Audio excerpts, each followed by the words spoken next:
ప్రభునామానికి మహిమ కలుగును గాక. ప్రభును రక్షకుడైన యేసుక్రీస్తు నామములో మీకు అందరికీ వందనాలు తెలియజేస్తున్నాను.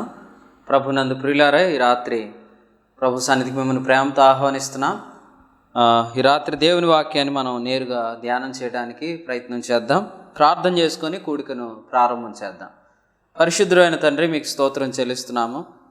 నీ వాక్యాన్ని నేర్పించండి, రాత్రి మాతో మాట్లాడండి. నీ సంగతులు వినాలనే ఆశతో నీ సన్నిధిలో ఉన్న వారందరిని బట్టి వందనాలు చెల్లిస్తున్నాం. గత రాత్రి మీరు మాకు దయచేసిన వర్తమానాన్ని బట్టి మీకు స్తోత్రం చెల్లిస్తున్నాం. మరొకసారి యేసుక్రీస్తు ప్రభువును మహింపరిచి మాకు మేలు కలిగించమని రక్షకుడైన యేసుక్రీస్తు ప్రభు నామమున స్తోత్రించి ప్రార్థించి వేడుకున్నాం మా పరమ తండ్రి, ఆమేన్.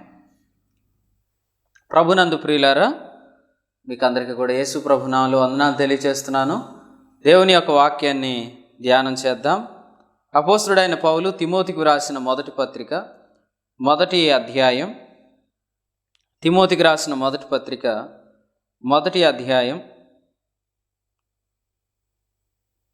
చూడండి, వచనం 12 నుండి చదువుదాం. పూర్వము దోషకుడను హింసకుడను హానికరుడినైన నన్ను తన పరిచర్యకు నియమించి నమ్మకమైన వానిగా ఎంచినందుకు నన్ను బలపరిచిన మన ప్రభు అయిన క్రీస్తు యేసుకు కృతజ్ఞుడనై ఉన్నాను.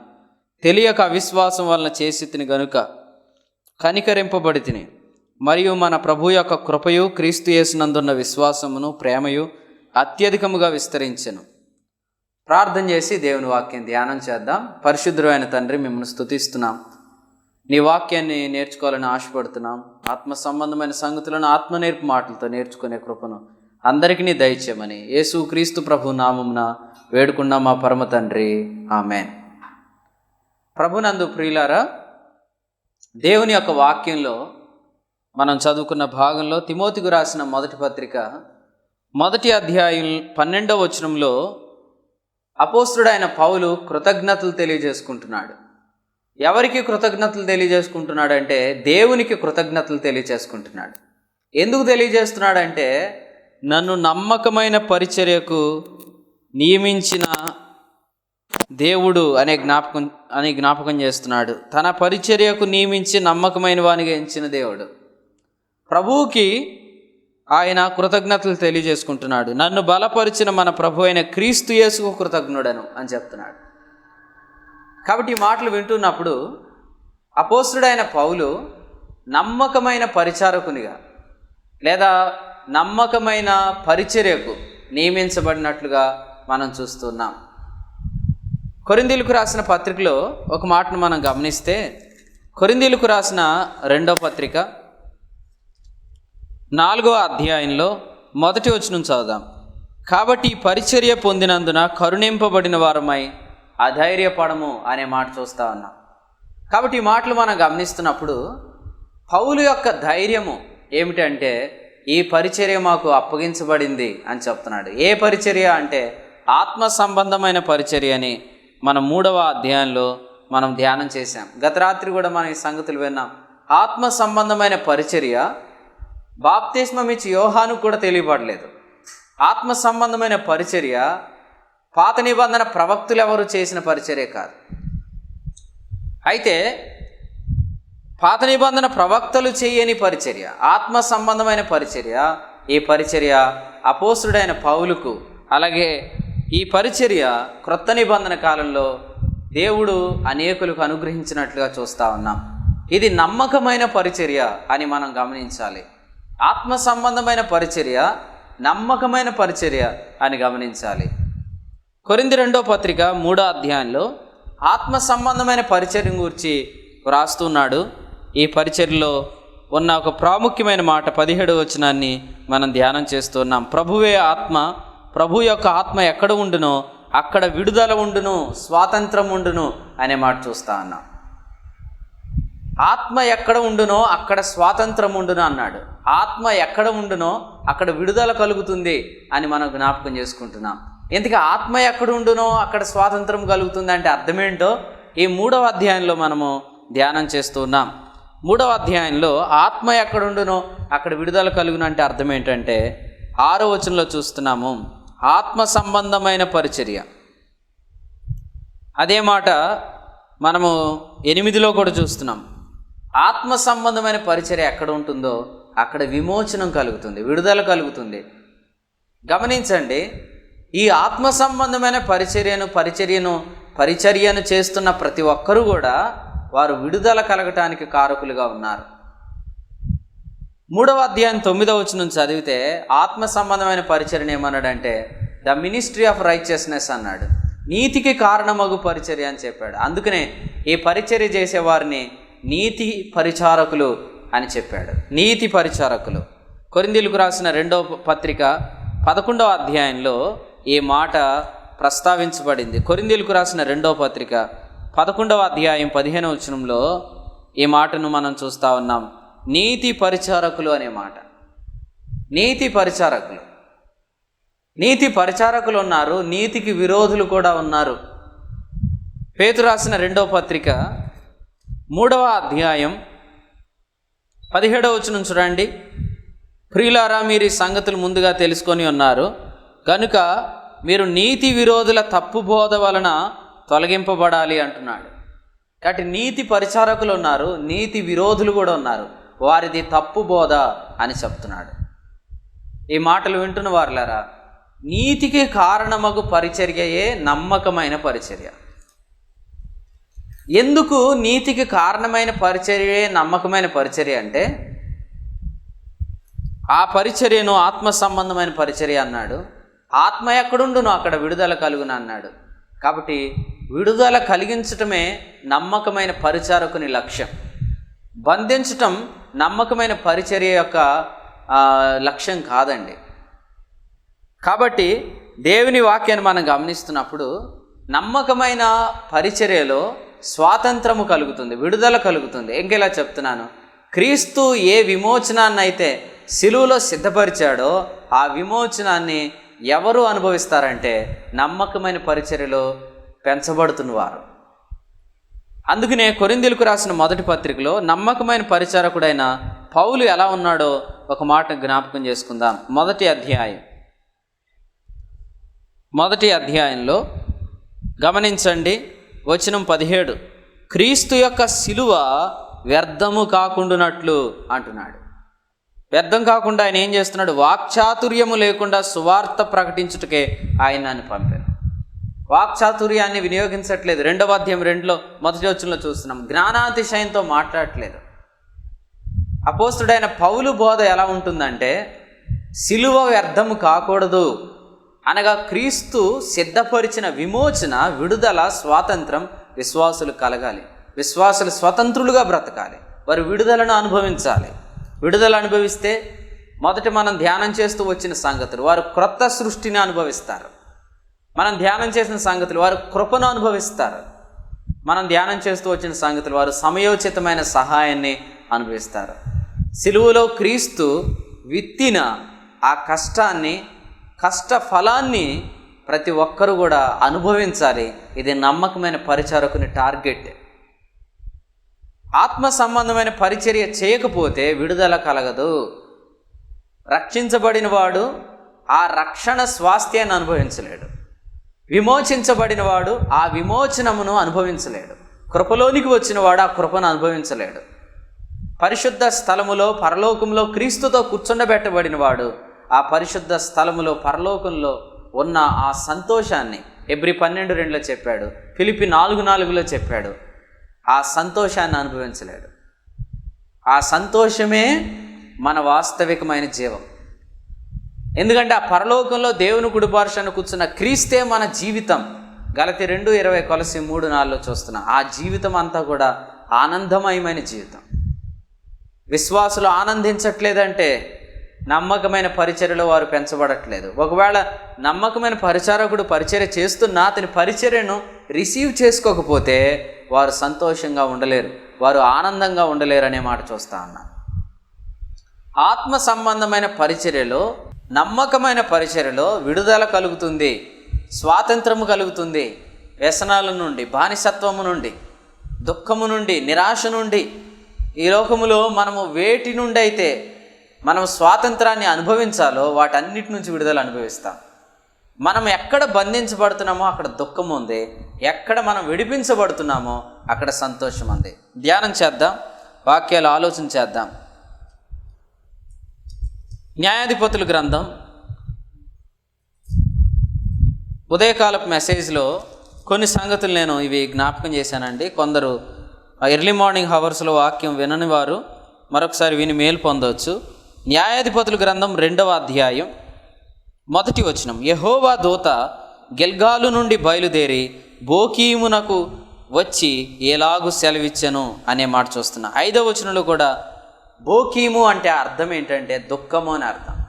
నేను మరలా జ్ఞాపకం చేస్తున్నాను, ఎక్కడ దుఃఖం ఉందో మీ జీవితంలో అక్కడ మీరు బంధించబడ్డారని అర్థం.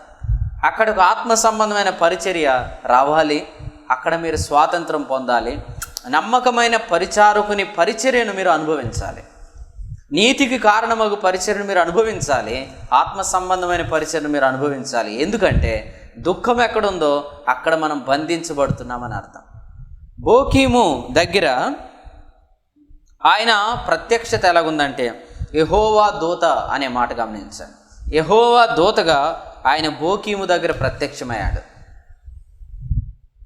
ఎక్కడి నుంచి వచ్చాడు యెహోవా దూత అంటే గిల్గాలు నుండి అనే మాట చూస్తా ఉన్నా. గిల్గాల్ యెహోషువ గ్రంథం ప్రారంభ అధ్యాయంలో మనం చూస్తున్నాం.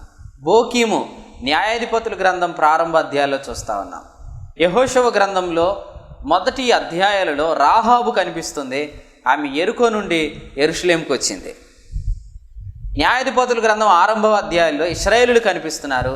వారు యెరూషలేము నుండి యెరికోకు దిగి వెళ్ళి దొంగల చేతిలో చిక్కిన వాడు ఉన్నాడు చూశారు, లోకాసు వార్త 10వ అధ్యాయం, అతని వలె ఉన్నారు. 14 వచనం చూడండి. కాబట్టి యెహోషువ గ్రంథం ప్రారంభ అధ్యాయంలో గిల్గాలు, యెరికో నుండి యెరూషలేము యాత్ర. న్యాయాధిపతుల గ్రంథం ప్రారంభ అధ్యాయంలో బోకీము, యెరూషలేము నుండి యెరికోకు దిగిపోతున్న యాత్ర. మరొక మాట, మరొక పోలిక, న్యాయాధిపతుల గ్రంథంలో యెహోవానైనను ఆయన ఇశ్రాయేలు కొరకు చేసిన కార్యములనైనను ఎరుగని వారు బోకీము దగ్గర ఉన్నారు, దొంగల చేతిలో చిక్కారు. కానీ యెహోవాను ఆయన ఇశ్రాయేలు కొరకు చేసిన కార్యాలను వివరిస్తున్న రాహాబు యెహోషువ గ్రంథం 2వ అధ్యాయంలో మనకు కనిపిస్తుంది. ఆమె ఇశ్రాయేలు మధ్యలో వసిస్తుంది. యెహోషువ గ్రంథం 6:25. ఆమె మత్తయి సువార్తలో క్రీస్తు వంశావళిలో కనిపిస్తుంది.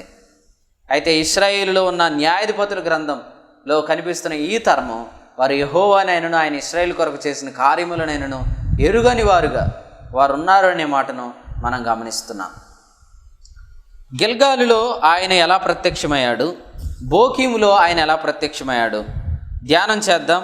నమ్మకమైన పరిచారకుని పరిచర్యను అర్థం చేసుకునే ప్రయత్నం చేద్దాం. రండి, యెహోషువ గ్రంథం దగ్గరికి రండి. యెహోషువ గ్రంథం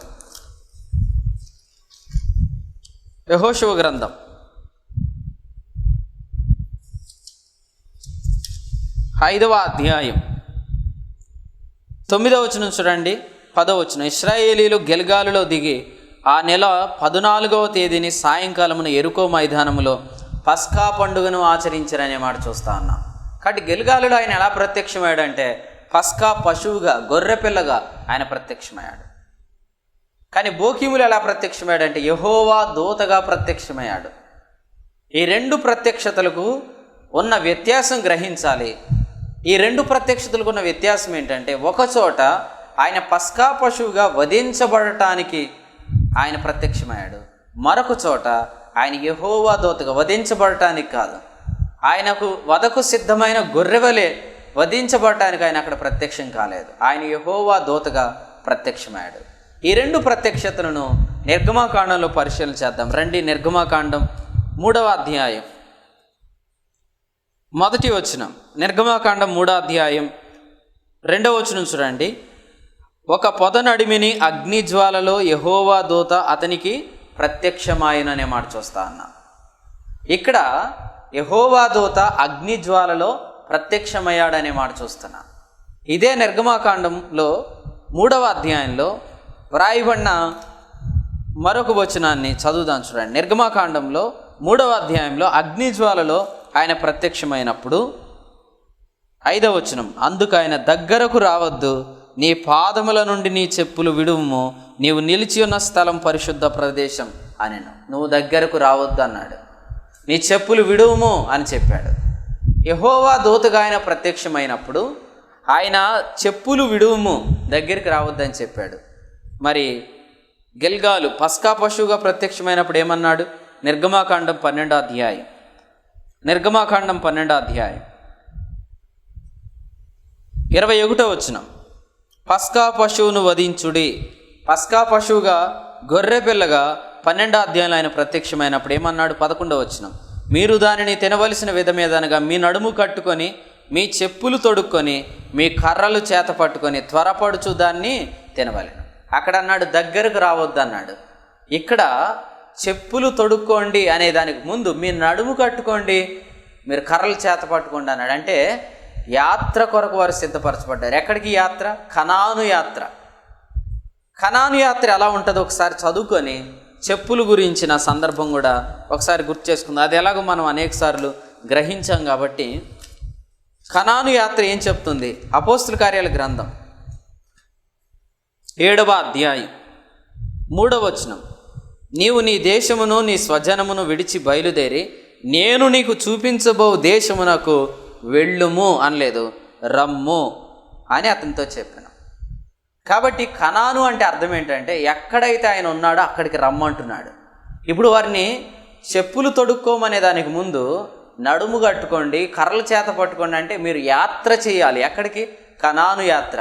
కనానులు ఎవరున్నారు? ఆయన ఉన్నాడు. అంటే ఇప్పుడు ఇలా జ్ఞాపకం చేస్తున్నా, నడుము కట్టుకొనుట, చేతిలో కర్రలు తీసుకోవటం అంటే అర్థం ఏంటంటే రండి అని పిలుస్తున్నాడు. మోషేతో అంటున్నాడు దగ్గరకు రావద్దు. అది యెహోవా దూతగా ప్రత్యక్షమైనప్పుడు. కానీ ఇక్కడ అంటున్నాడు రండి అంటున్నాడు. ఇక్కడ పస్కా పశువుగా ప్రత్యక్షమయ్యాడు. దేవదూతల స్వభావంతో ప్రత్యక్షమైనప్పుడు దగ్గరకు రావద్దు అన్నాడు.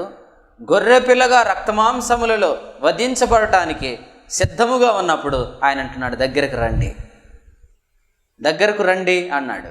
అక్కడ దగ్గరకు రావద్దు, 2 నీ చెప్పులు విడువమన్నాడు. అంటే నా సన్నిధిని నిలుచుటకు నువ్వు పాత్రుడవు కాదు. ఎక్కడైతే చెప్పులు తొడుక్కోండి అంటున్నాడు, అంటే నా సన్నిధిని నిలుచుటకు నువ్వు పాత్రుడవు. యోహాను సువార్తలో చెప్పులు విడువుము, చెప్పులు తొడుక్కొనుము అనే అర్థాలు తేటగా వివరించబడ్డాయి. యోహాను సువార్త 8వ అధ్యాయం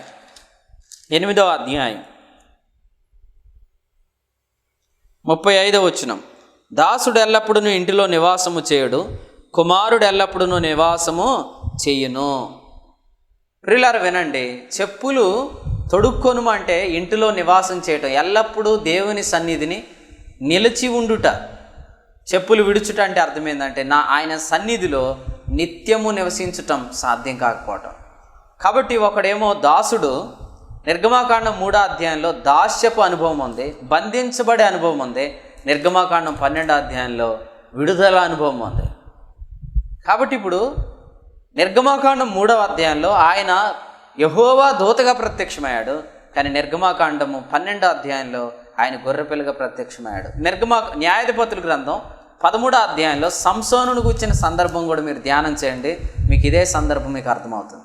గిద్యోను గురించి మీరు ధ్యానం చేయండి, న్యాయాధిపతుల 6వ అధ్యాయంలో మీకు ఇదే అర్థమవుతుంది. యెహోవా దూతగా ఆయన వచ్చినప్పుడు దగ్గరకు రావద్దు, చెప్పులు విడుమన్నాడు. పస్కా పశువుగా ఆయన ప్రత్యక్షమైనప్పుడు ఆయన చెప్పులు తొడుక్కొనుము, దగ్గరకు రా, నా దగ్గరికి రా అంటున్నాడు. నేను ఇలా జ్ఞాపకం చేస్తున్నాను. ఇప్పుడు బోకీమును గిల్గాలుని ఈజీగా మనము అర్థం చేసుకోవచ్చు. గిల్గాలులో దగ్గరకు రమ్మన్నాడు, ఎందుకంటే అక్కడ పస్కా పశువు కనపడుతుంది, చెప్పులు తొడుక్కొనుట కనపడుతుంది, కుమారుడు కనపడుతున్నాడు. ఇంకెలా చెప్తున్నాను, ఇక్కడ యోహాను సువార్త 8వ అధ్యాయం 32 ప్రకారం కుమారుడు అంటే స్వాతంత్ర్యము, విడుదల అని అర్థం. కానీ బోకీము దగ్గర ఆయన యెహోవా దూతగా ప్రత్యక్షమయ్యాడు. అంటే దుఃఖము దగ్గర అందరూ బంధించబడుతున్నారు. కాబట్టి మీ జీవితంలో మీరు సంతోషంగా ఉండట్లేదంటే, ఎల్లప్పుడూ ఆనందించే అనుభవంలో మీరు కొనసాగట్లేదంటే, ఎక్కడ మీరు దుఃఖపడుతున్నారో అక్కడ మీరు స్వాతంత్రం అనుభవించట్లేరు. నమ్మకమైన పరిచారకుడు, నీతికి కారణమగు పరిచర్య చేసేవాడు, ప్రభుకు స్తోత్రం, అతడు మన ఆనందానికి సహకారి. ఈ మధ్య జూమ్ మీటింగ్లో అంటే నిన్న ఉదయకాలం ప్రభు ఇచ్చిన సందేశం, నేను మొట్టమొదటి విన్న సందేశం అది కొరింథీయులకు రాసిన మొదటి పత్రికలో సేవకునికి ఆయన ఇచ్చిన నిర్వచనం. 2వ పత్రిక అండి, 1వ అధ్యాయం, కొరింథీ 2వ పత్రిక 1వ అధ్యాయంలో నమ్మకమైన పరిచారకునికి, దేవుని సేవకునికి ఆయన ఇచ్చిన ఒక గొప్ప నిర్వచనం. 24వ వచనం. మీ విశ్వాసం మీద మేము ప్రభువులమని ఎలాగూ చెప్పట్లేదు, కానీ మీ ఆనందమునకు సహకారులమై ఉన్నాము. సేవకుడు మన ఆనందానికి సహకారి. ఎందుకంటే ఎక్కడ స్వాతంత్రం ఉందో అక్కడ విడుదల ఉందో, ఎక్కడ విడుదల ఉందో అక్కడ సంతోషం ఉంది. కానీ ఎక్కడ దుఃఖం ఉందో అక్కడ బంధించబడుతున్నాం. ఇంతకీ యెహోవా దూతగా ప్రత్యక్షమైనప్పుడు అక్కడ ఎందుకు బంధించబడే అనుభవం ఉంది? ఆయన గొర్రెపిల్లగా ప్రత్యక్షమైన దగ్గర ఎందుకు విడుదల ఉంది? ఇది మనము ఒకసారి జ్ఞాపకం చేసుకొని ముందుకు కొనసాగుదాం రండి. దేవుని వాక్యంలో అపోస్తుల కార్యాల గ్రంథం 7వ అధ్యాయం 35వ వచనం, అపోస్తుల కార్యాల గ్రంథం 7వ అధ్యాయం 38వ వచనం. ఈ 2 వచనాల్లో మనకు కనిపిస్తుంది ఎవరంటే దేవదూత. ఈ దేవదూతే యెహోవా దూత. ఈ యెహోవా దూత ఎక్కడున్నాడంటే సీనాయి పర్వతం మీద. కాబట్టి యెహోవా దూత సీనాయి పర్వతపు అనుభవాన్ని చెప్తున్నాడు. మరి గొర్రెపిల్ల, పస్కా పశువు, ప్రకటన గ్రంథం 14వ అధ్యాయం 1వ వచనం, ప్రకటన 14:1, ప్రకటన 14:1. మరియు నేను చూడగా ఇదిగో ఆ గొర్రెపిల్ల సీనాయి పర్వతం కాదు, సియోను పర్వతం మీద నిలువబడి ఉండెను. ద మౌంట్ ఆఫ్ సియోన్. సియోను పర్వతం మీద గొర్రెపిల్ల, సీనాయి పర్వతం మీద యెహోవా దూత. సీనాయి పర్వతం మీదకి ఎందుకు వచ్చాడు అంటే 10 ఆజ్ఞలు ఇవ్వటానికి వచ్చాడు, పాత నిబంధన ఇవ్వటానికి వచ్చాడు. గొర్రెపిల్లగా ఆయన ఎందుకు వచ్చాడంటే యోహాను సువార్త 1:29 రాత్రి బాప్తిస్మం ఇచ్చి యోహాను గురించి మనం విన్నాం కదండి. ఇదిగో లోక పాపమును మోసుకొని పోవు దేవుని గొర్రెపిల్ల. ఈ గొర్రెపిల్ల ఎప్పుడు నియమించబడింది? ధర్మశాస్త్రములో 10 ఆజ్ఞల్లో అర్పించబడే గొర్రెలు, మేకలు, పొట్టేళ్ళు, కోడెలు మానవుడు సృష్టించబడిన తర్వాత, లేదా మానవుడు సృష్టించబడుతున్నప్పుడు అవి సృష్టించబడ్డాయి. కానీ ఈ గొర్రెపిల్ల వాస్తవమైన గొర్రెపిల్ల, మన కొరకై వధించబడే గొర్రెపిల్ల, వధించబడిన గొర్రెపిల్ల.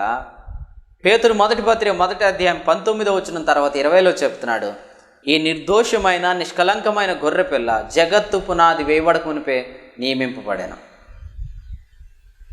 కాబట్టి 10 ఆజ్ఞలు ఇవ్వటానికి సీనాయి పర్వతం మీద దేవదూతల స్వభావంతో ఆయన ప్రత్యక్షమయ్యాడు. కానీ మన కొరకై, ప్రతి మనుషుని కొరకై హెబ్రీ 2:9 దేవుని కృపగా ఆయన ప్రత్యక్షం అవటానికి ఆయన సియోను పర్వతం మీదకు వచ్చాడనే మాట చూస్తాను. సియోను పర్వతం మీదకు ఆయన రక్తమాంసాలలో ప్రత్యక్షమైనట్లుగా వచ్చాడు. ప్రతి మనుషుని కొరకు మరణం రుచోటానికి ఆయన వచ్చాడనే మాట చూద్దాం రండి. హెబ్రీ పత్రిక 2వ అధ్యాయం, హెబ్రీలకు రాసిన పత్రిక 2వ అధ్యాయం 15వ వచనం. కాబట్టి ఆ పిల్లలు రక్తమాంసములు గలవారైనందున ఆ ప్రకారమే మరణం యొక్క బలము గలవానిని, అనగా అపవాదిని మరణము ద్వారా నశింపజేయుటకును, జీవితకాలమంతయు మరణ భయము చేత దాస్యమునకు లోబడిన వారిని విడిపించుటకును ఆయన కూడా రక్తమాంసములలో పాలువాడాయన. రక్తమాంసములలో పాలువాడైంది ఎందుకంటే విడిపించటానికి. గొర్రెపిల్లగా ప్రత్యక్షమయ్యాడు, దేవుని కృపగా ప్రత్యక్షమయ్యాడు, దేవుని ప్రేమగా ప్రత్యక్షమయ్యాడు, శరీరధారిగా ప్రత్యక్షమయ్యాడు, దయగా ప్రత్యక్షమయ్యాడు. ఎందుకంటే విడిపించటానికి. కానీ దేవదూతల స్వభావంతో ప్రత్యక్షమైంది ఎందుకంటే 10 ఆజ్ఞలు ఇవ్వటానికి. ఆ 10 ఆజ్ఞలను గురించి ఒకసారి మనం ఆలోచన చేద్దాం. 10 ఆజ్ఞలను గురించి ఒకసారి మనం ఆలోచన చేద్దాం. అదే అపోస్తుల కార్యాల గ్రంథం 7వ అధ్యాయం 53లో స్టెఫెను ఏం చెప్పాడో చూద్దాం. దేవదూతల ద్వారా నియమింపబడిన ధర్మశాస్త్రం అన్నాడు. దేవదూతల ద్వారా నియమింపబడిన ధర్మశాస్త్రం. హెబ్రీ పత్రిక 2:2 చదువుకోండి. అక్కడ ఏముందంటే దేవదూతల ద్వారా పలుకబడిన వాక్యం అని ఉంది. అంటే దేవదూతల ద్వారా పలుకబడిన వాక్యము ధర్మశాస్త్రము ప్రభువు చేత బోధించబడుతుంది. రక్షణ మార్గము. యేసుక్రీస్తు ఈ లోకానికి శరీరధారిగా వచ్చింది 10 ఆజ్ఞలు ఇవ్వటానికి కాదు. యేసుక్రీస్తు శరీరధారిగా వచ్చింది దేవుని కృపగా ఉండటానికి. హెబ్రీ పత్రిక 2:9 మనకు అర్థమవుతుంది. దేవుని కృప వలన ఆయన ప్రతి మనుషుని కొరకు మరణము రుచి చూచినట్లు దేవదూతల కంటే కొంచెం తక్కువవాడిగా చేయబడిన యేసు మరణం పొందినందున మహిమా ప్రభావములతో కిరీటం ధరించిన వానిగా ఆయనను మనము చూస్తూ ఉన్నాం.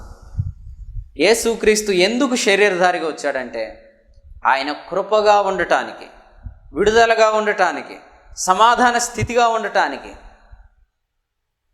ఈ మాట గమనించండి. యోహాను సువార్త 1వ అధ్యాయం 17వ వచనం. ధర్మశాస్త్రము అనగా దేవదూతల ద్వారా పలుకబడిన వాక్యం, అనగా సీనాయి పర్వతం మీద దేవదూతల స్వభావంతో పదాజ్ఞలు ఇచ్చిన ఆ వాక్యం గురించి చెప్తున్నాడు. మోషే ద్వారా అనుగ్రహింపబడెను. ఇప్పుడు మరొక మాట చెప్తున్నాడు, కృపయు సత్యమును యేసుక్రీస్తు ద్వారా కలిగాను. కృపా సత్యం యేసుక్రీస్తు ద్వారా కలిగాయి. ధర్మశాస్త్రము మోషే ద్వారా అనుగ్రహించబడింది, కానీ ఎవరి ద్వారా అంటే దేవదూతల ద్వారా అనే మాట చూస్తా ఉన్నాం. దేవదూతల ద్వారా అనగా సీనాయి పర్వతం మీద మోషేకు పదాజ్ఞలు ఇచ్చింది ఆ దేవదూతే. దేవదూతల స్వభావంతో ప్రత్యక్షమైన వాడు. కానీ ఇప్పుడు ఆయన కృపా సత్యముగా ప్రత్యక్షమయ్యాడు, రక్తమాంసములతో ప్రత్యక్షమయ్యాడు, గొర్రెపిల్లగా ప్రత్యక్షమయ్యాడు. యోహాను 1:29లో యోహాను చెప్తున్నాడు, ఎవని మీదకు ఆత్మ దిగి వచ్చునో, ఎవని మీద ఆత్మ నిలుచుండుట చూచితివో ఆయనే దేవుని గొర్రెపిల్ల, ఆయనలోనే విమోచన, ఆయనే కుమారత్వాన్ని దయచేసేవాడు, ఆయనే దేవుని సన్నిధిలో మనల్ని నిలబెట్టేవాడు. అందుచేత ప్రియులారా, ఈ పరిచర్య బాప్తిస్మిచ్చి యోహానికి తెలియదు. బాప్తిస్మిచ్చి యోహాను ప్రకటిస్తున్న గొర్రెలు వేరు, ఆ మేకలు వేరు, ఆ కోడెలు వేరు. ఎందుకంటే మత్తయి 11:13 ప్రకారం బాప్తిస్మిచ్చి యోహాను వరకున్న దినములను ప్రభు ఏం చెప్పారంటే మోషేయు ప్రవక్తలు ప్రకటించిన దినాలు అన్నాడు. ఆ దినాలలో అర్పించబడిన బలులు హెబ్రీ పత్రిక 10వ అధ్యాయం 9 ప్రకారం ధర్మశాస్త్ర విధించిన బలులు. కాబట్టి ఇప్పటి వరకు బాప్తిస్మిచ్చి యోహాను కూడా ప్రకటింపని పరిచర్య, అతనికి కూడా తెలియబడిన పరిచర్య, ఆ పరిచర్యలో ప్రకటించబడుతుంది గొర్రెపిల్ల, పస్కా పశువు. ఎక్కడ విడుదల ఉన్నదో, ఎక్కడ స్వాతంత్రం ఉన్నదో, ఎక్కడ దగ్గరికి రండి, చెప్పులు తొడుక్కోండి అనే ఆ గొప్ప ధైర్యం ఉన్నదో, ఆ గొప్ప ప్రేమ ఉన్నదో, యోహాను 1వ పత్రిక 4:18, ఆ ఎక్కడ సంతోషం ఉన్నదో, ఆనందం ఉన్నదో, ఆ పరిచర్య ప్రకటించేవాడే నమ్మకమైన క్రీస్తు పరిచారకుడు. సీనాయి పర్వతం మీద దేవదూతగా ప్రత్యక్షమవటం ఆయనకి ఇష్టం లేదు. ఎందుకు, ఎలా చెప్పగలం? ఉందండి, ఆ మాటే కదా అక్కడ రాశాడు. హెబ్రీ పత్రిక 10వ అధ్యాయం చదువుదాం రండి. 5వ వచనం, బలియు అర్పణయు నీవు కోరలేదు అన్నాడు. కోరలేదంటే అర్థం ఏంటి? తర్వాత మాట చెప్పాడు. 7వ వచనం, 6వ వచనం, పూర్ణ హోమములు పాప పరిహారార్థ బలులు నీకు ఇష్టమైనవి కావు. కాబట్టి దేవదూతకు ఆయన ప్రత్యక్షం అవటం ఆయనకి ఇష్టం కాదు. ఎందుకంటే దేవదూతకు ఆయన ప్రత్యక్షం ఆయన ఇచ్చిన పదాజ్ఞలు, ఆ పదాజ్ఞలు విధించిన బలులు, ఆ బలులు ఆయనకి ఇష్టం కాదు. ఎందుకు ఇష్టం కాదు? ఆ బలులు పాపాలను తీసివేయలేవు. కాబట్టి ఆ బలుల వల్ల పాపజ్ఞప్తి గల మనస్సాక్షి వస్తుంది. పాపజ్ఞప్తి గల మనస్సాక్షి బలహీనమైన మనస్సాక్షి, అపవిత్రమైన మనస్సాక్షి. ఆ అపవిత్రమైన మనస్సాక్షిలోంచి నిర్జీవ క్రియలు వస్తాయి, శరీరాచారాలు వస్తాయి. ఆ జీవము గల దేవుణ్ణి సేవింపలేని అనుభవం వస్తుంది, అనగా విగ్రహారాధన వస్తుంది. అక్షయుడకు దేవుని మహిమను క్షయమగు మనుషుల యొక్క, పక్షుల యొక్క, చతుష్పాద జంతువుల యొక్క, పురుగుల యొక్క ప్రతిమా స్వరూపంగా మార్చే అనుభవం వస్తుంది. దేవుని సత్యమును అసత్యమునకు మార్చి సృష్టికర్తకు ప్రతిగా సృష్టమును పూజించి సేవించే పరిస్థితి వస్తుంది. రామపత్రిక 1వ అధ్యాయం 18 ప్రకారం భక్తిహీనత అన్నాడు దాన్ని. ఇటువంటి ఆరాధన అనగా జీవము లేని వాటిని సేవించే ఆరాధనకు బలహీనమైన మనస్సాక్షి కారణం, అపవిత్రమైన మనస్సాక్షి కారణం, పాపజ్ఞప్తి గల మనస్సాక్షి కారణం. పాపజ్ఞప్తి గల మనస్సాక్షి గల కారణం ఏంటంటే పాపములను తీసివేయలేని బలులు అర్పించబడుట. పాపములను తీసివేయలేని బలులు ఎవరిని బట్టి అర్పించబడుతున్నాయంటే హెబ్రీ 10:9 ధర్మశాస్త్రమును బట్టి, దేవుని సంకల్పాన్ని బట్టి కాదు. అపోస్తులు 2:23 పరిశీలన చేయండి. దేవుని సంకల్పం ప్రకారం అప్పగించబడాల్సింది యేసు ప్రభు. మరి యేసు ప్రభు ఎందుకు ఆయన ఈ బలులు అర్పించబడిన కాలంలో రాలేదు? లేదా ఈ బలులు అర్పించబడకముందే ఎందుకు రాలేదు? ధర్మశాస్త్రానికి ముందే ఆయన ఎందుకు రాలేదు?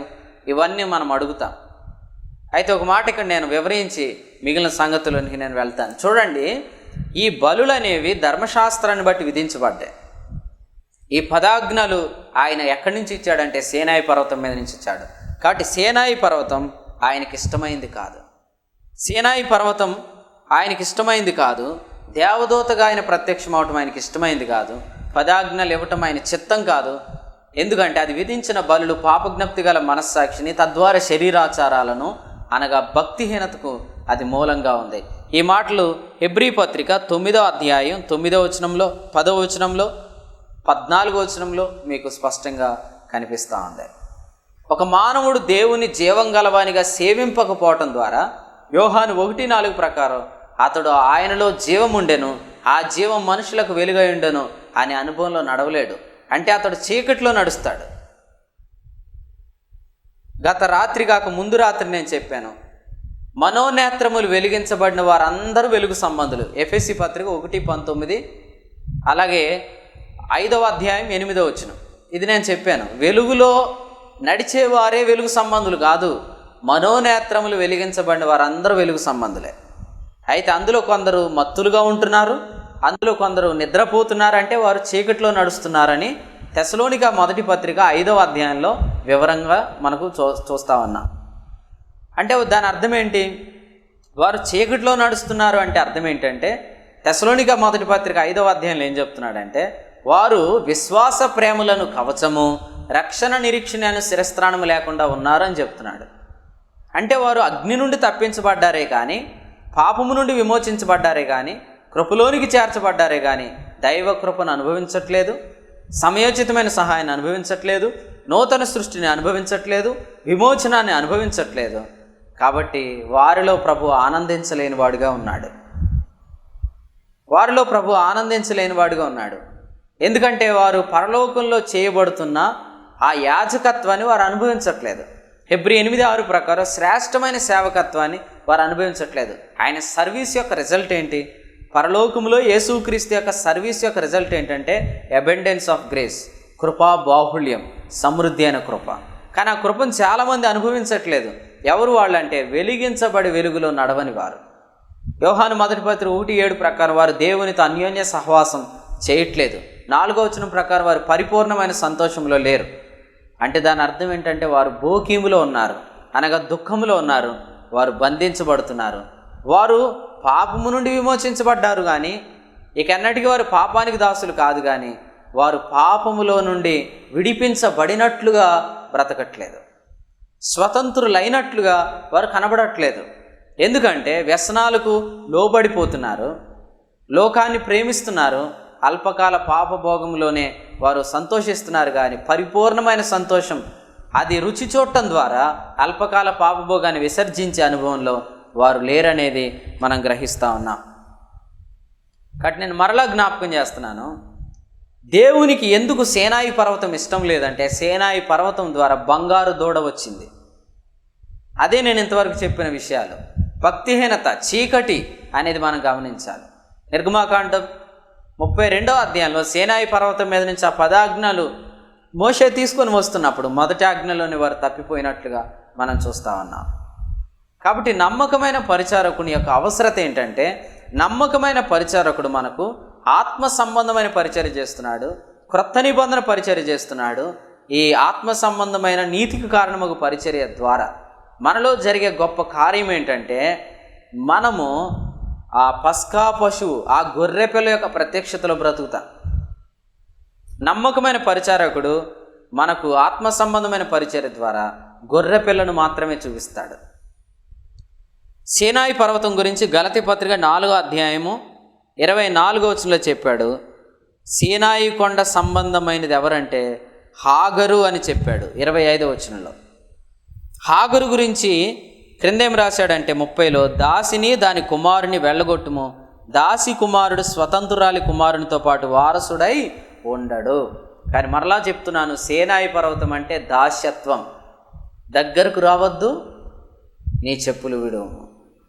ఇలాంటి పరిచర్య ఎవరైనా చేస్తున్నారండి?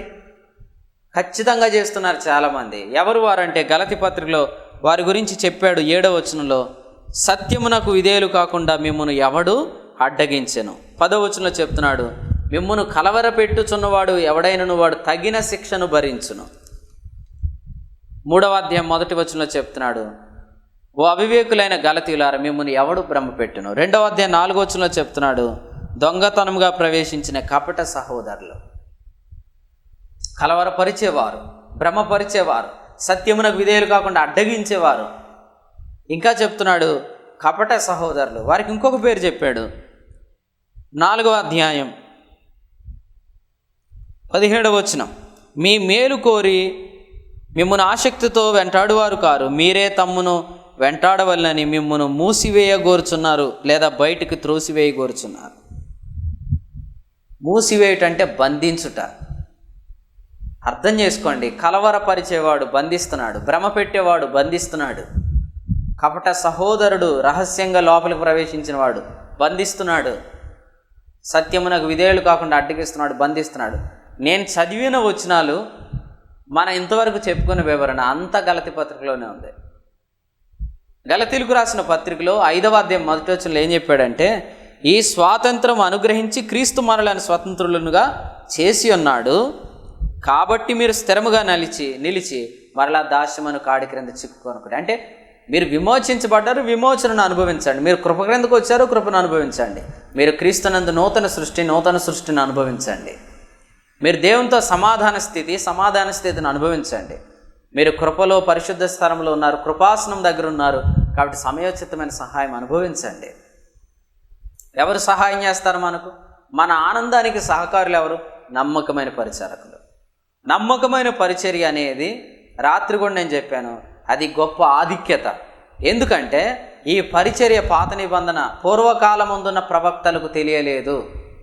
యోహాను చెప్తున్నాడు కదండి, నాకు కూడా తెలియదు ఆత్మ ఎవరి మీదకు దిగి వచ్చానో, ఆత్మ ఎవరి మీద నిలిచి ఉండేనో ఆయనే దేవుని కుమారుడని నేను తెలుసుకొని సాక్ష్యం ఇస్తున్నానని చెప్తున్నాడు.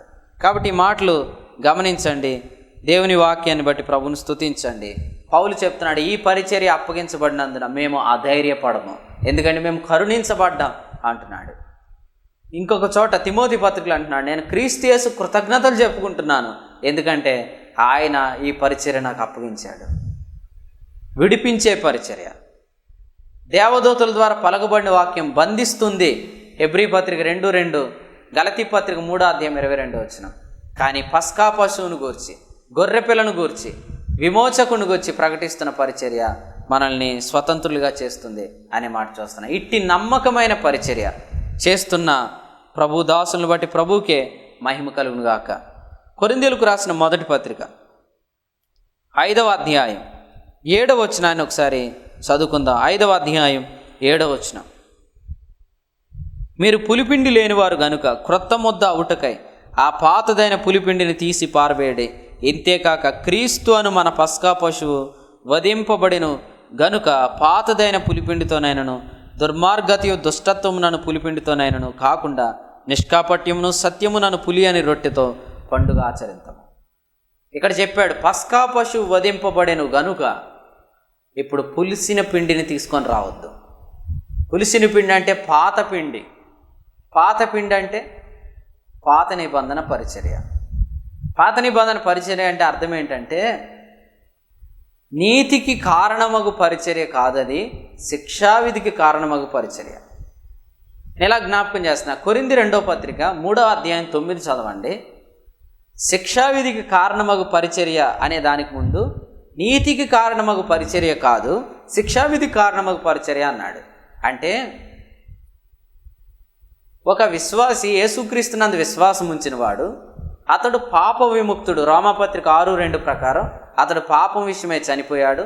అతడు పాపం విషయమై చనిపోయాడు కాబట్టి అతడు ఇక పాపమునకు దాసుడు కాడు, అతడు పాప విముక్తుడయ్యాడు అనే మాట మనం చూస్తా ఉన్నాం.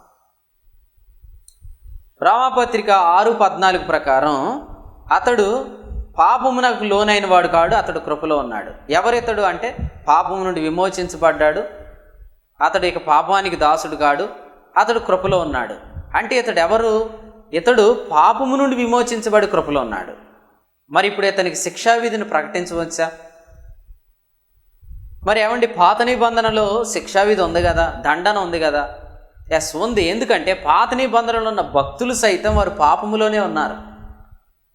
వారు ఇంకా నిత్యమైన విమోచన సంపాదించలేదు. ఆ నిత్యమైన విమోచనకు వారు వారసులు కాలేదు. ఈ సంగతి ఎక్కడ రాయబడింది? ఈ సంగతి హెబ్రీ పత్రికలో మనం చూస్తూ ఉన్నాం. ఒకసారి ఆ మాట చదువుకొని ముందుకెళ్దాం రండి. హెబ్రీ పత్రిక 9వ అధ్యాయం 15వ వచనంలో నిత్యమైన విమోచన అనే మాట గమనిస్తున్నా, నిత్యమైన స్వాస్థ్యము అనే మాట కూడా గమనిస్తున్నా. ప్రియులారా, నిత్యమైన విమోచన వారికి దొరకలేదు. సంవత్సరానికి ఒకసారి వారి బలులు అర్పిస్తున్నారు.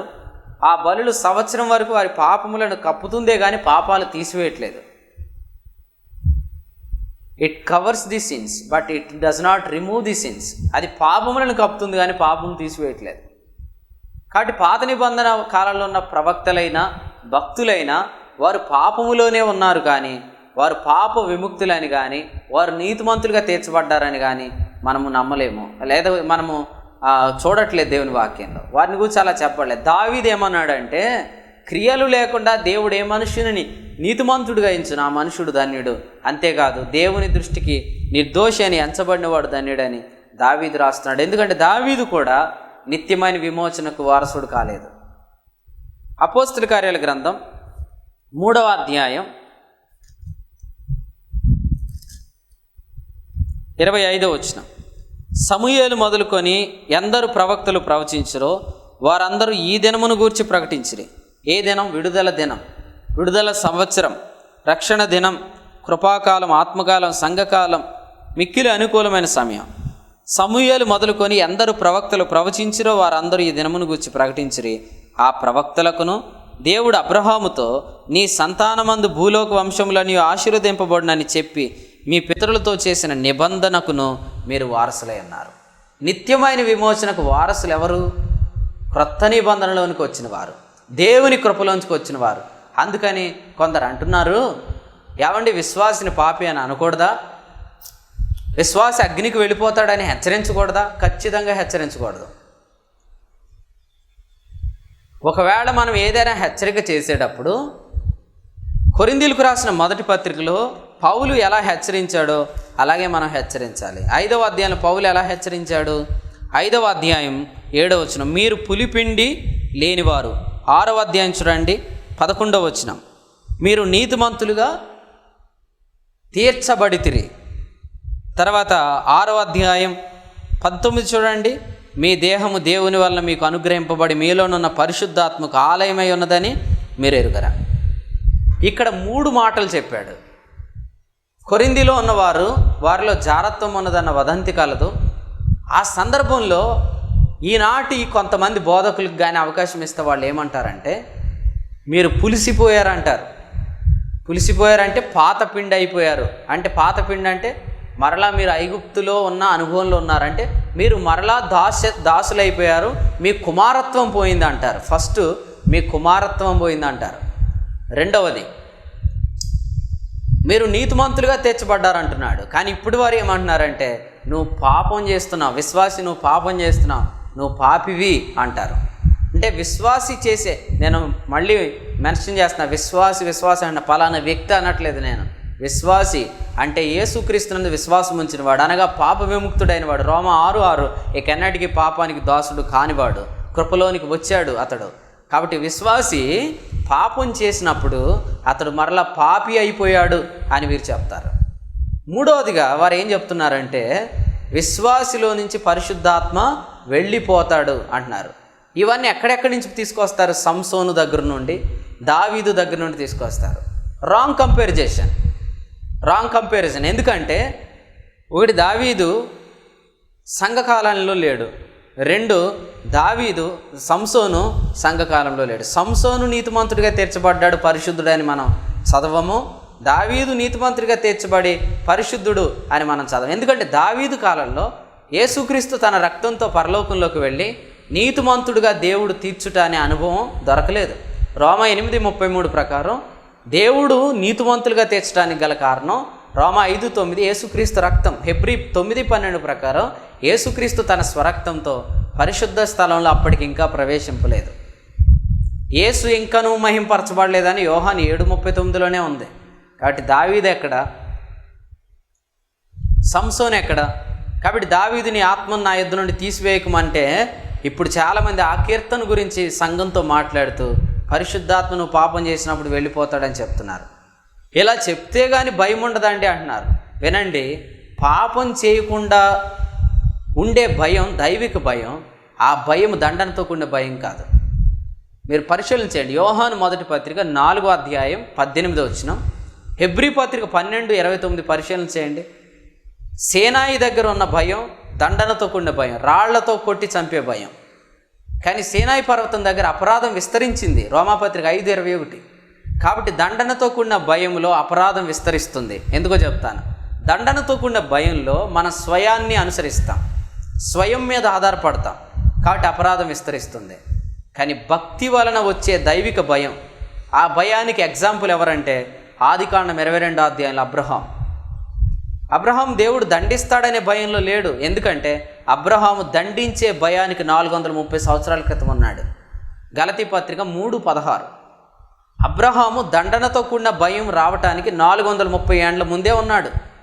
రోమాపత్రిక 4:15 ఉగ్రత అనే దైవ కోపానికి 430 సంవత్సరాల ముందు అబ్రహాం ఉన్నాడు. మరి అబ్రహాం పడిన భయం ఏ భయం?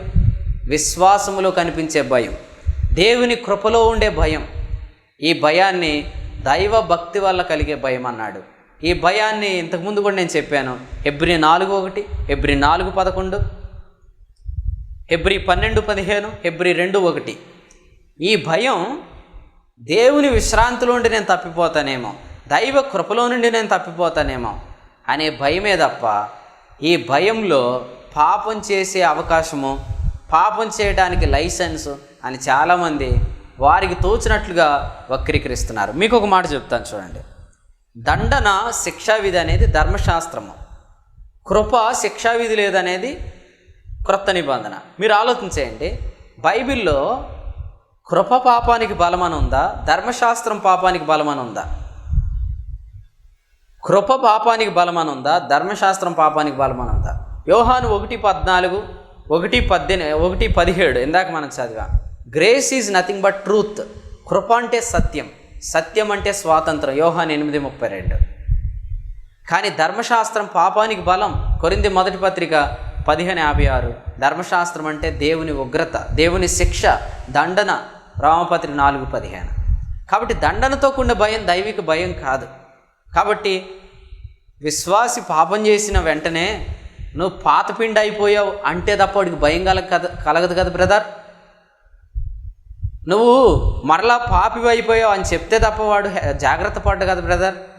నీలోంచి పరిశుద్ధాత్మ వెళ్ళిపోతాడని హెచ్చరిస్తే తప్ప వాడు జాగ్రత్తగా ఉండడు కదా బ్రదర్. అలా చెప్పలేదు పౌలు.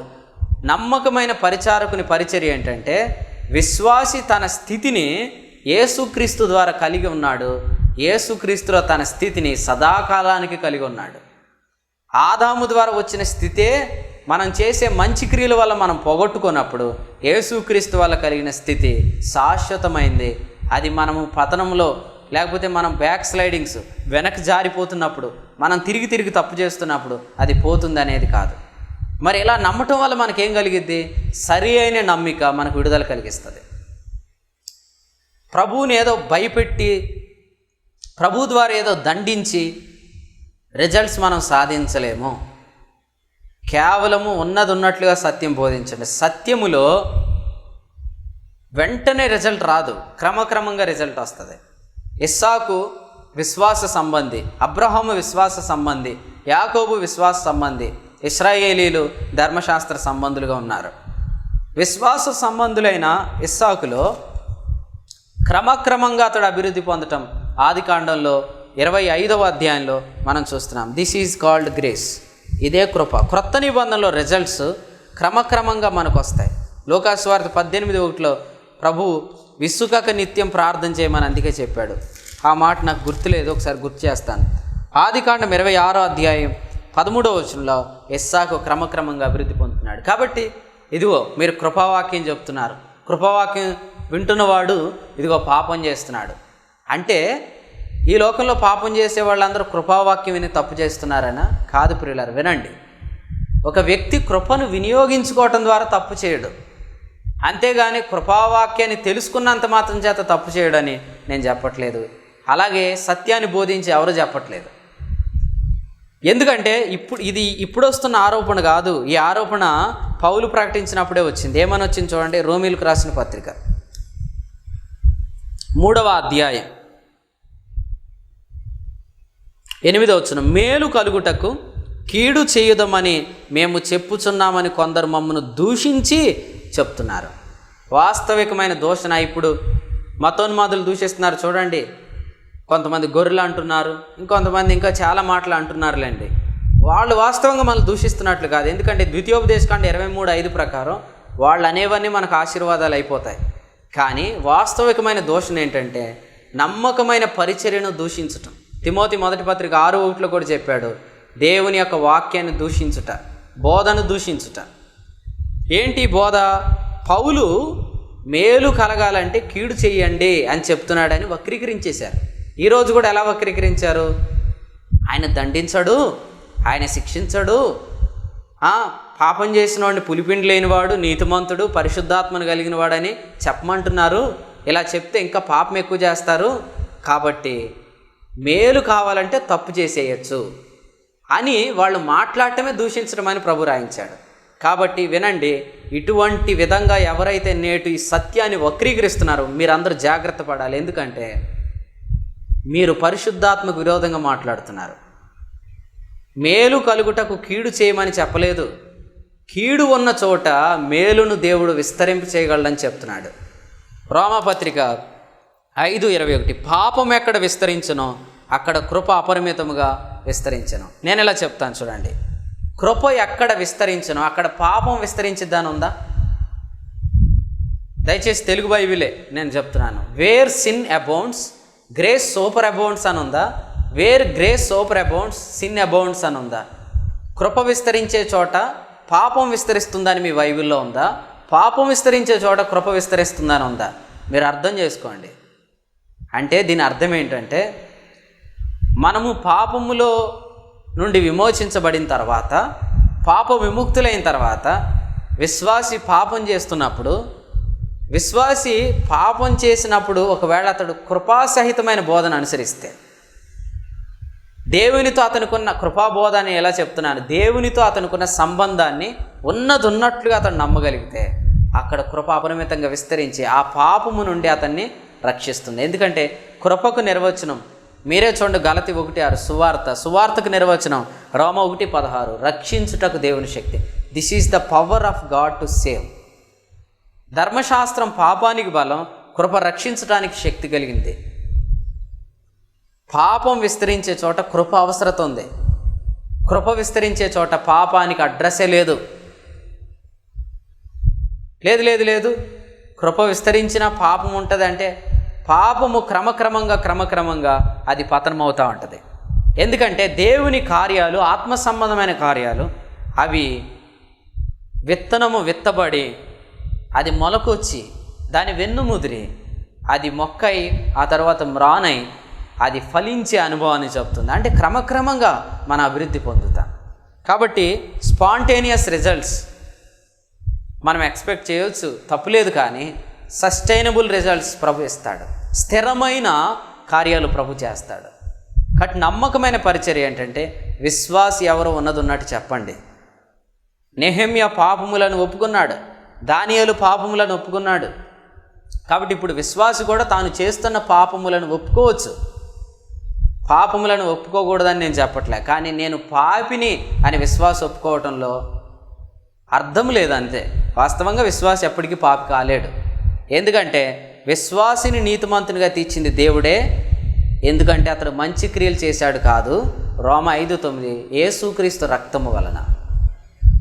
కాబట్టి విశ్వాసి పాపం చేస్తున్నప్పుడు యోహాను మొదటి పత్రిక 5వ అధ్యాయం 9 ఏముందో యోహాను మొదటి పత్రిక 2వ అధ్యాయం 1వ వచనంలో ఏముందంటే, మీలో ఎవడైనను పాపము చేసిన ఎడల నీతిమంతుడైన యేసుక్రీస్తు అని ఉత్తరవాది తండ్రి వద్ద ఉన్నాడు. మీకు ఈ మాట చెప్తున్నప్పుడు దేవుడు నా మనసులో వెలిగించిన ఒక ప్రత్యక్షతను చెప్తున్నాను. ఇప్పుడే ఆయన చెప్పిన మాట చెప్తున్నా. మీరు చూడండి, నిర్గమాకాండంలో ఇశ్రాయేలులు సణుక్కున్నప్పుడు ఏం జరిగేదంటే యెహోవా మహిమ అగుపడేది. నేను ఇదివరకు అది చదువుతున్నప్పుడు, ప్రభువా వాడు సణుక్కుంటున్నప్పుడు నువ్వు మహిమను కనపరచటం ఏంటి? అవును ప్రియులారా, విశ్వాసి పాపం చేసినప్పుడు వెంటనే నీతిమంతుడైన యేసుక్రీస్తు అని ఉత్తరవాది తండ్రి వద్ద మనకున్నాడు అని ఎందుకు చెప్తున్నాడు? విశ్వాసి పాపం చేసినప్పుడే నీతి అను మైమరువు కోల్పోయే అవకాశం ఉంది. పాపం చేయడం తప్పే, కానీ అంతకంటే ప్రమాదకరమైనది ఏంటంటే పాప జ్ఞప్తి గల మనస్సాక్షి. నేను పాపిని అని అతడు తలంచుకోవటం. ఇలా తలంచుకోవటం వల్ల ఏం జరిగిద్దంటే అతడు వాస్తవికమైన తన స్థితిని ఒప్పుకోవట్లేదు కాబట్టి బయటకు వచ్చే అవకాశం ఉండదు. అంటే అతడు స్వతంత్రుడయ్యే అవకాశం చాలా వరకు ఉండదు. ఆ మాట నేను చెప్పలేదు, అక్కడే ఉంది, మీరు చదవండి. యోహాను 1 పత్రిక 2వ అధ్యాయం 1-2 వచనాల్లో, మీలో ఎవడైనను పాపం చేసిన ఎడల నీతిమంతుడైన యేసుక్రీస్తు అని ఉత్తరవాది తండ్రి వద్ద మనకున్నాడు అని చెప్తూ దాని పైన మాటలు ఏం చెప్పాడు, మీరు పాపము చేయకుండా వల్లనే ఈ సంగతులు మీకు రాస్తున్నాను. విశ్వాసి పాపము చెయ్యడు అని లేదు, విశ్వాసి పాపములో కొనసాగకూడదు అని కూడా ఉంది. విశ్వాస బీజం పాపం చేసేది కాదు. దేవుని మూలంగా పుట్టినవాడు పాపము చేయడు, పాపము చేయజాలడంటే విశ్వాస బీజం పాపం చేసేది కాదు. ఆ బీజమును అనుసరిస్తే అతడు పాపం చేయడు. ఈ మాటలు వింటున్న దేవుని ప్రియులారా, ఇన్ కేస్ విశ్వాసి పాపం చేస్తే నీతిమంతుడైన యేసుక్రీస్తు అని ఉత్తరవాది ఉన్నాడు అంటే అర్థం ఏంటంటే అతడు సేవ్ అవటానికి అతడు నమ్మాల్సింది ఏంటంటే, నేను క్రీస్తునందు దేవుని నీతి అయి ఉన్నాను, దేవునితో శాంతికరమైన ఒప్పందంలో ఉన్నాను. ఎందుకంటే అక్కడే రాశాడు, ఆయనే మన పాపములకు, మన అంటే లోకం వేరు మనం వేరు అని రాశాడు అక్కడ. ఆయనే మన పాపములకు శాంతికరమైనాడు అంటే వాస్తవంగా మనం ఏమై ఉన్నామో అది నమ్మటం ద్వారా బయటపడతాం. తప్పుడు ఒప్పుకుంటే ఏంటండి ప్రయోజనం? అవును, విశ్వాసి తప్పు చేశాడు. విశ్వాసి తప్పు చేసినప్పుడు నేను పాపిని అని ఒప్పుకోవటం, అది అతడు పాపి కాదు కదా. అది ఒప్పుకోవటం ద్వారా అతడు ఎలా సేవ్ అవుతాడు? ఎందుకంటే అతడు అబద్ధాన్ని ఒప్పుకుంటున్నాడు. యోహాను 1 పత్రిక 1వ అధ్యాయం ప్రకారం అతడు సత్యం చెప్పట్లేదు, అబద్ధం ఆడుతున్నాడు. కాబట్టి అబద్ధమే జరుగుతుంది. కాబట్టి సత్యం ఒప్పుకుంటే సత్యాన్ని జరిపించవచ్చు. సత్యం స్వతంత్రులుగా చేస్తుంది. ప్రభువా, నేను ఫలానా తప్పు చేశాను అని పాపాన్ని ఒప్పుకోవాలి కూడా. అంతేకాదు అసలు పాపం విశ్వాసి చేయకూడదు కాబట్టి విశ్వాసి పాపం చేయకూడదు అనే బోధ సత్య సంబంధమైన బోధ. విశ్వాసి పాపానికి దాసుడు కాడు, పాప విముక్తుడు. విశ్వాసి పాపం చేసిన ఎడల దేవుని ఎదుట క్రీస్తునందు దేవుని నీతిగానే ఉంటాడు, దేవునితో సమాధాన స్థితిగానే ఉంటాడు అనే బోధలోనే విశ్వాసంతో తేటగా అదే రోమాపత్రిక 6వ అధ్యాయంలో చెప్పాడు, పాపములు కృపకు లోనై ఉన్నవారమని పాపము చేయదుమా, అది ఎన్నటికీ కూడదు. అంటే ఎప్పుడూ పాపం చేయాలనే తలంపు రాకూడదు, పాపం చేయాలని అనుకోవద్దు అన్నాడు. ఎందుకంటే ఒక మాట చెప్పి నేను ముగిస్తున్నాను. విశ్వాసి పాపం చేయడం ద్వారా కలిగే గొప్ప ప్రమాదం ఏంటంటే, నువ్వు పాపం చేస్తే మరణకరము కాని పాపం చేస్తావు. ఎందుకంటే నువ్వు క్షమాపణలో ఉన్నావు, ఎటర్నల్ శాల్వేషన్లో ఉన్నావు, నిత్యమైన విమోచనలో ఉన్నావు, క్రీస్తులో ఉన్నావు. కానీ నువ్వు పాపం చేయడం ద్వారా నీ కుటుంబంలో ఉన్నవారు రక్షించబడతారనే గ్యారంటీ లేదు. నీ బంధువులలో వారు రక్షించబడతారనడానికి అవకాశం, నీ స్నేహితులు, నీ గ్రామస్తులు, నీ వీధుల వారు, నీ చుట్టూ ఉన్నవారు రక్షించబడటానికి అవకాశాలు ఉండవు. మరి వాళ్ళు ఏం చేస్తున్నారు? మరణకరమైన పాపం చేస్తున్నారు. నువ్వు క్షమాపణలు ఉండి పాపం చేస్తున్నావు, వారు క్షమాపణ పొందకుండా క్షమాపణకు బయట ఉండి పాపం చేస్తున్నారు. ఇంకెలా చెప్పాలంటే వారు వ్యభిచారము, నరహత్య, దొంగతనము, జారత్వము, అపవిత్రత అనే పాపాలు చేస్తూ దానితో పాటు వారు చేస్తున్న భయంకరమైన పాపం ఏంటంటే సువార్తను నమ్మకపోవటం అనే పాపం. నిత్యమైన తీర్పుకు కారణమయ్యే నిత్యమైన పాపం వారు చేస్తున్నారు.